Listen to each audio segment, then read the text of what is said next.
Ah! Prenez ça, bande de raclures non véganes! Ça vous apprendra à exploiter les animaux!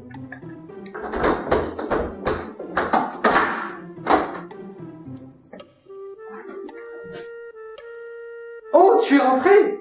Ça tombe bien, je voulais te parler.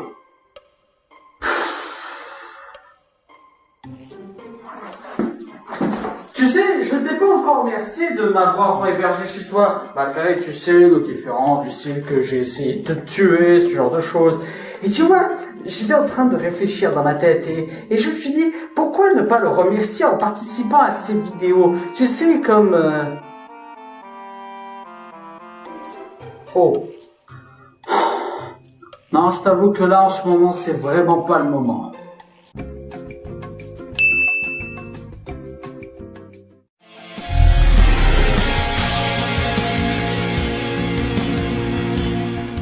Gangsterdam, film de Romain Lévy qui en est aussi le scénariste.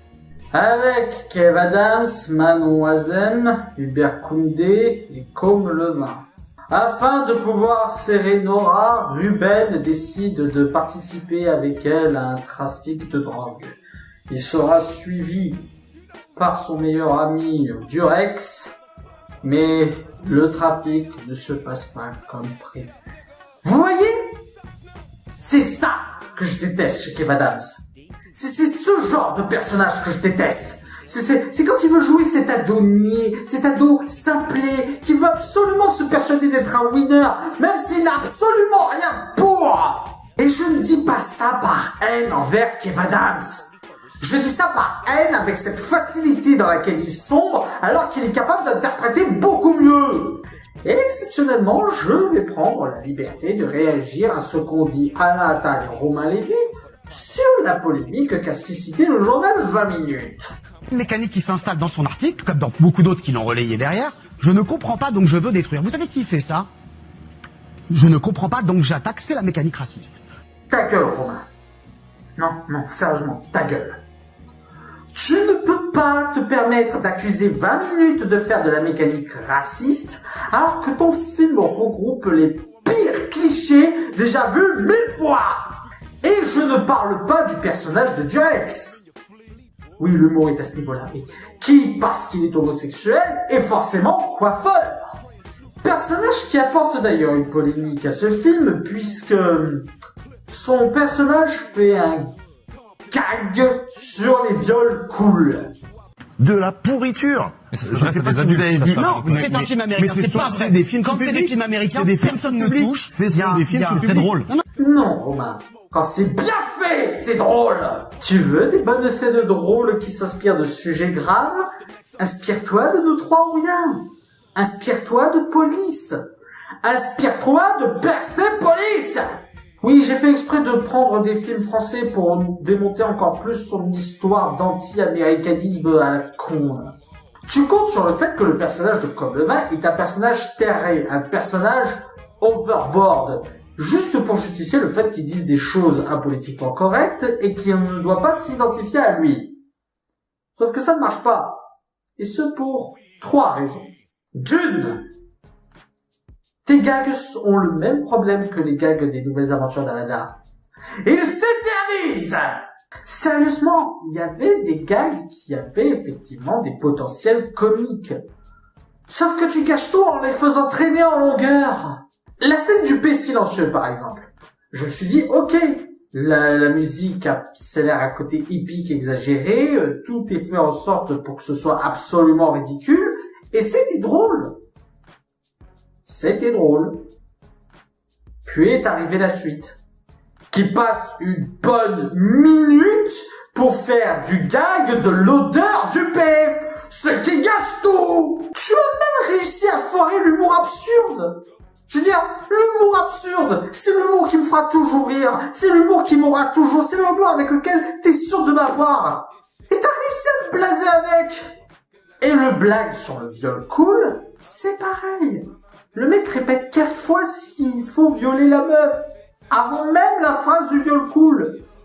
Ce qui, en plus de ne pas être drôle, est trop long. Deuxièmement, ton gag n'a même pas de sens, en fait. Pourquoi ? Parce que le personnage de Durex est homosexuel. Et qu'on l'apprend avant cette scène. Alors, explique-moi pourquoi un personnage homosexuel est tellement homo et tellement pas intéressé par les nanas que quand il se retrouve dans un bar à pute, sa seule préoccupation c'est de les coiffer, proposerait de violer une nana. C'est pas une question d'être un taré mental, c'est une question de logique au bout d'un moment. Ah, et puisqu'on parle de l'homosexualité de Durex, troisièmement, tous les personnages sont des connards. Et je ne parle pas que de Durex, je parle aussi du personnage de Kev Adams, qui nous ressort les pires clichés sur la friendzone, avec cet accent, la friendzone, et qui fait un tacle sur les roues. Parce que tu as aussi le personnage de Nora qui traite tous les occidentaux de pédophiles, le personnage de June qui est le pire cliché bof de la prostituée à tel point qu'elle veut sucer Kev Adams de force. Non, je déconne pas. À un moment donné, elle propose à Kev Adams de le sucer de force. À un moment donné, on apprend que Kev Adams a un petit frère. Et ce petit frère est pris en otage. J'avais envie qu'il crève. Tellement c'était un personnage insupportable. En gros, c'était un petit con irrespectueux cliché des banlieues wesh-wesh, dont les nanas étaient à ses pieds malgré le fait qu'il les traite comme de la merde.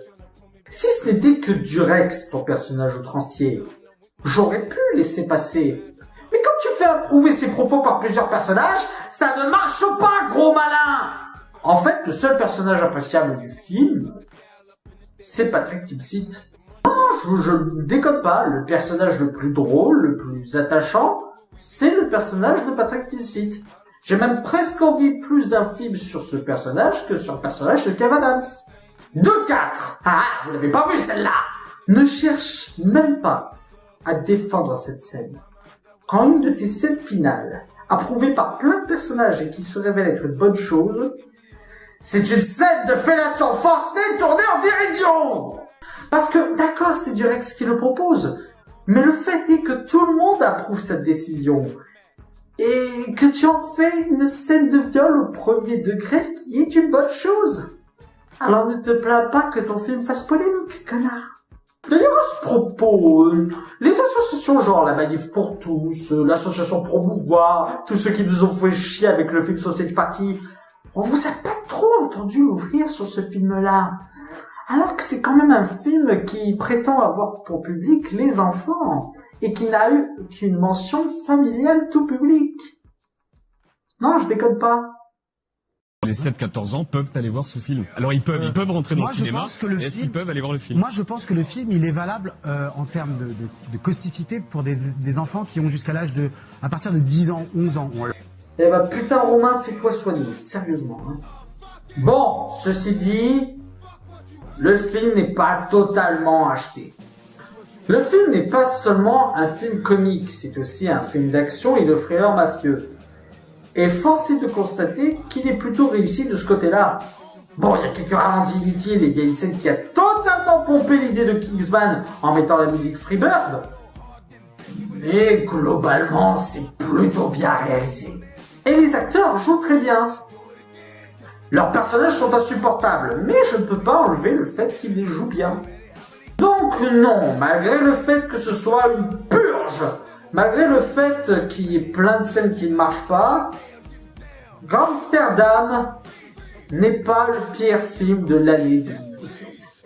Et heureusement, parce que niveau comédie française, j'ai quand même enchaîné 2 années où c'était le cas. Et vous allez me dire, je ne risque pas de tomber sur pire prochainement, hein. Bordel de merde!